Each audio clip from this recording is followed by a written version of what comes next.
Hello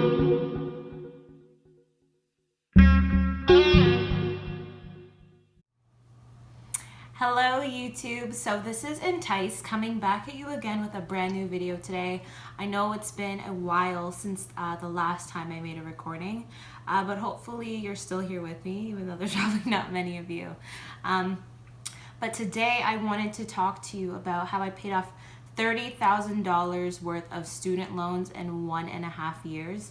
And honestly, I can't believe that I am saying that right now, because in my head, I wanted to pay, I don't know, I thought I would pay it off in 2 years or more, but due to some really great financial circumstances, I was able to pay it off in 1.5 years.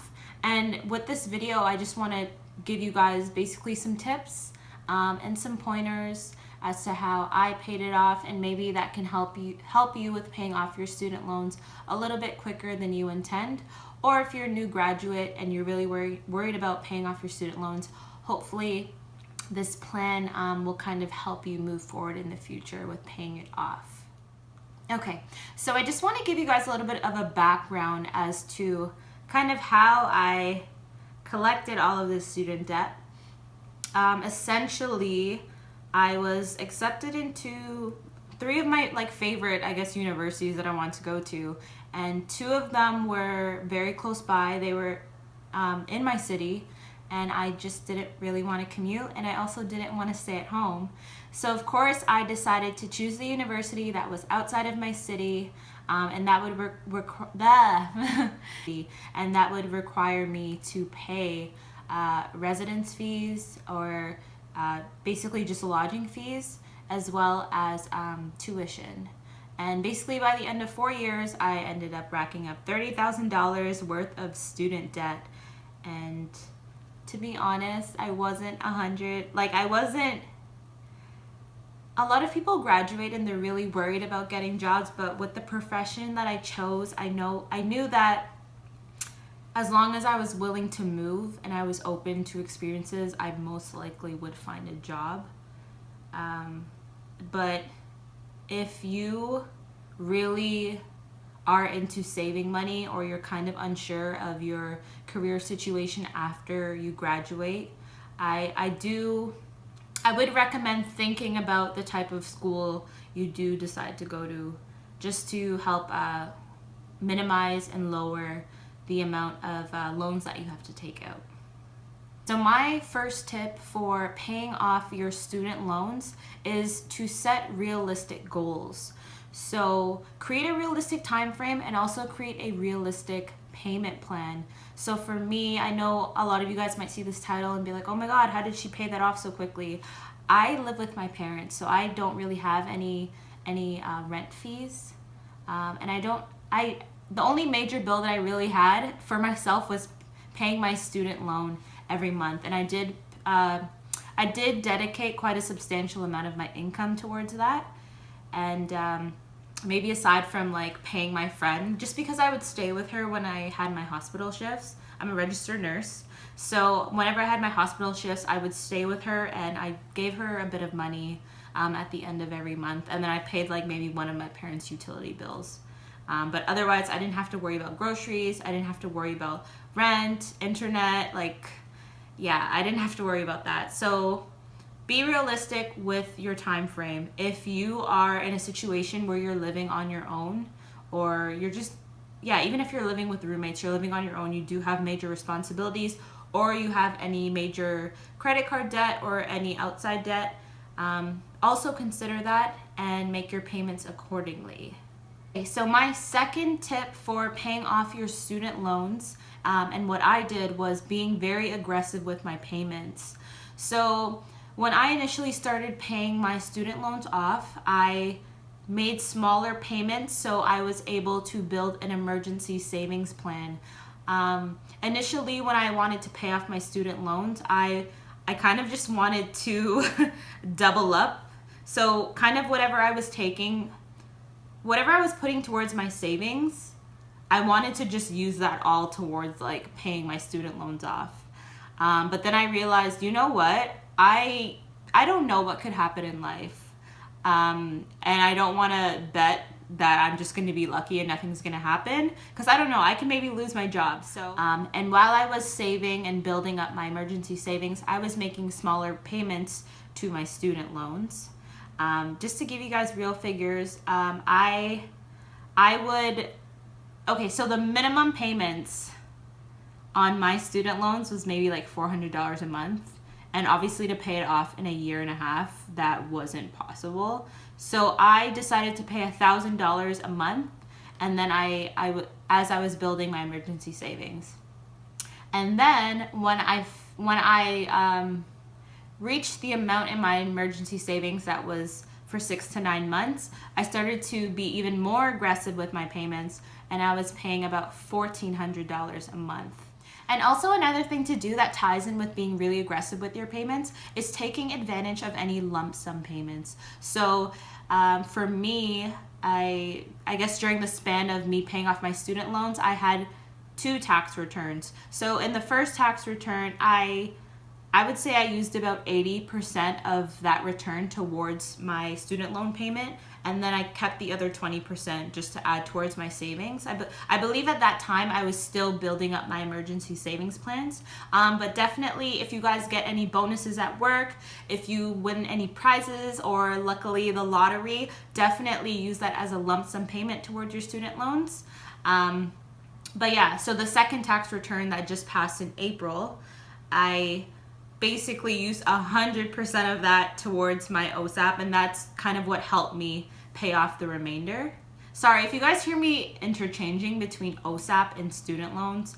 OSAP is just what we call it in Ontario here, so it's just easier to say OSAP than student loans. It's easier on my tongue and it's easier on my lisp.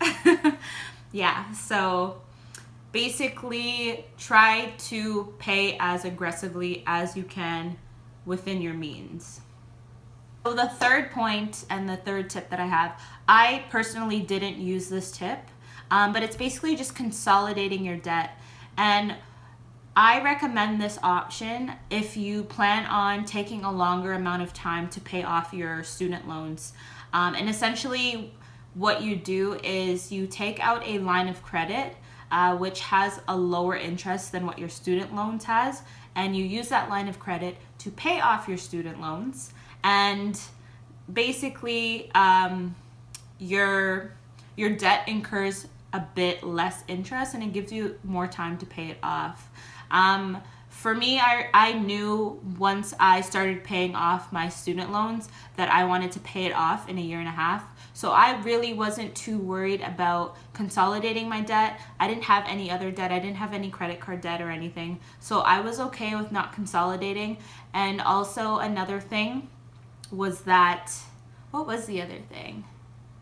Oh, another thing was on my student loans, you were either able to choose like a floating interest or a fixed rate.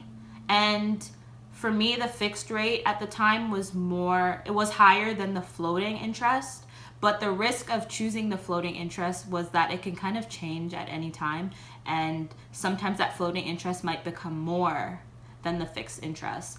And once again, for me, I knew that I was going to pay off my student loans within a year and a half or 2 years. So I just opted for the floating interest because at the time that was the lower rate. Another tip that I have for paying off student loans, I personally didn't use it, but I think it's a great option. So in Canada, I know this is like for Ontario residents, so for a province, just because I'm a registered nurse. So basically, as a nurse, if I decided to work in a rural area, the government would forgive a certain amount of my student loans for up to, I think maybe 4 years. But basically, if I worked in a rural area full-time for a full year, they would take off $5,000 from my student loans per year. And I think that, like I said, I think that's good for up to 4 years. And I also think they have this rule option for physicians as well. I didn't really look into any other occupations where the government would forgive a portion of your loans, but definitely look into that as an option, because it would be really great. Like, I don't know, some people choose certain occupations because they know they have they offer loan forgiveness for those professions. So it's just something to look into, and it will definitely help take some of the burden off of your shoulders. One of my biggest tips for paying off my student loans is minimizing your expenses where you can. So you're a fresh graduate maybe, and you're straight out of post-secondary, and I don't know, maybe you live with your parents and you have all this extra money and you want to spend it. Don't do that. You have responsibilities ahead of you. If you're not living at home, but you're living on your own, maybe consider getting a roommate. Going half and half on rent will definitely save you a lot more money. It'll free up more of your income that you can use to pay your OSAP off more aggressively. And if that's not an option, maybe try living closer to work. In that sense, you can probably save a bit of money on some transportation expenses, or because you live closer to work, you might be able to pick up some extra shifts and make some extra money. So another way to minimize your expenses can also be to adapt a minimalistic lifestyle. And I actually started this before I finished university. I had actually donated so many of my clothes when I first started uni, and I had my student loan money and I had some extras from the loan that they'd give you for that year. I would just online shop like crazy.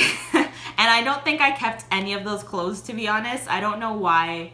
Well, I do know why. I was immature. But basically at this point in your life, try to live a little bit more minimally, stick to the essentials, and really consider your lifestyle. So one thing that I also want to add to minimizing your expenses is figuring out where your income or where your money is going.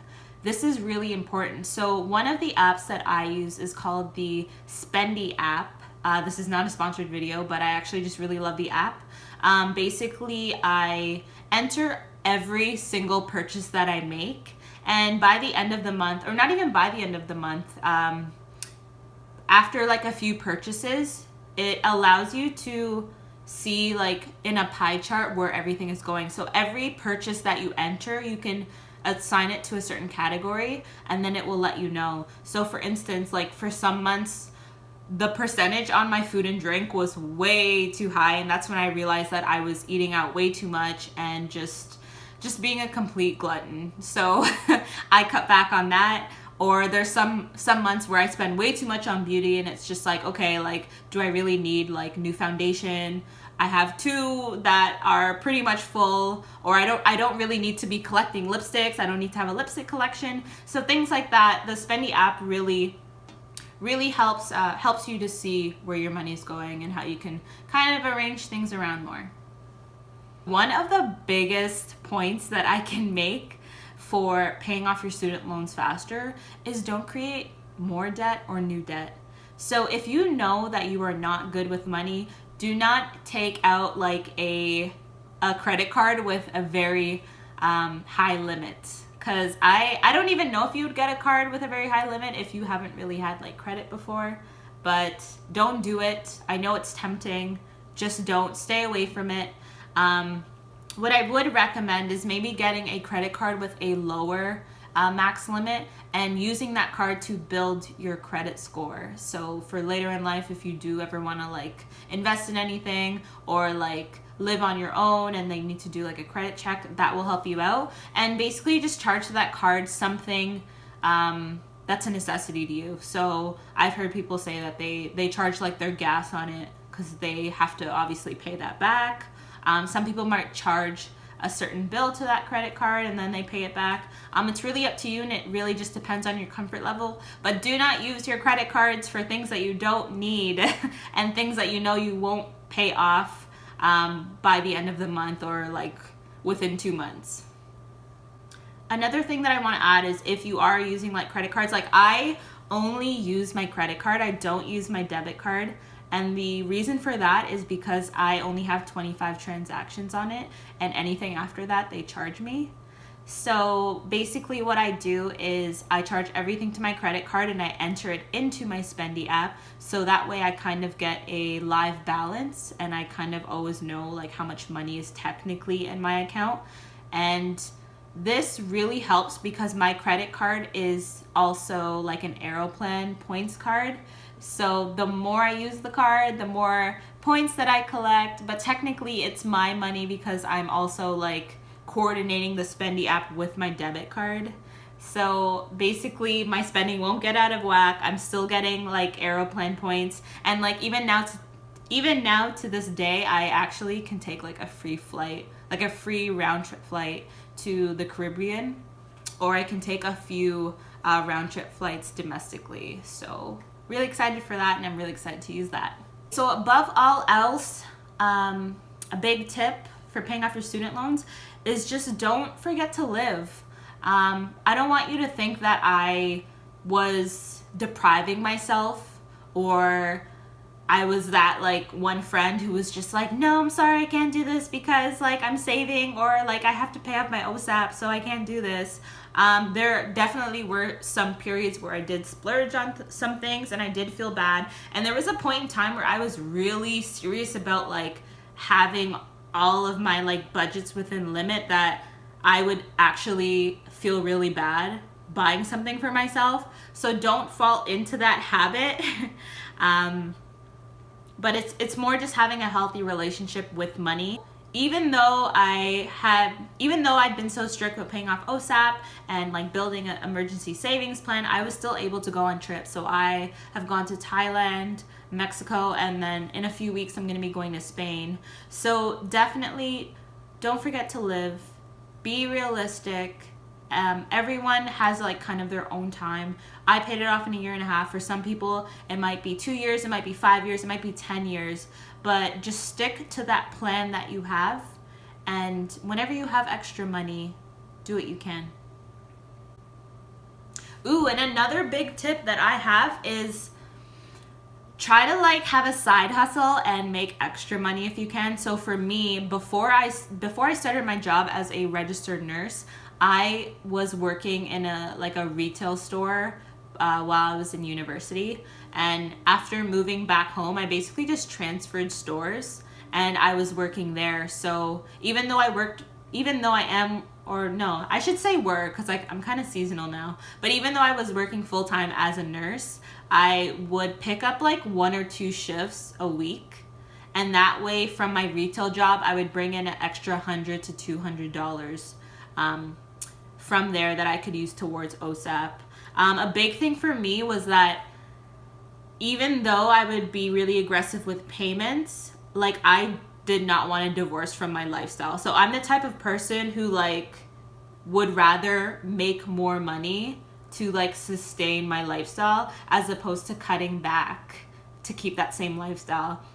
So I'm not the type of person that's going to be like, oh, I'm going to stop getting coffee every morning, or I'm going to cut down on the amount of times that I go out like to restaurants per week just so I can pay more on OSAP. I would actually just pick up extra shifts or like just work more at my like side retail job. So those are also things to consider, but also try not to burn yourself out. We don't want you to get sick either. Alright, so I really hope that this video has at least helped you in some way or another. If you have any questions at all, please feel free to leave a question in the comments below. I will definitely answer it. I'm really just here to help. So I'll do what I can.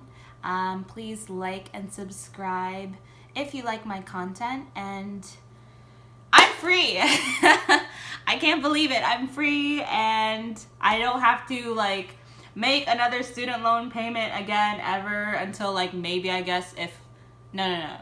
Yeah. Okay. I'm going to do my master's. Hopefully I will like save up money for that so I don't have to take out student loans. But for now, it's my last payment, and if it's your last payment and that's why you're watching this video, or you know, you're just thinking about the future, the end is near.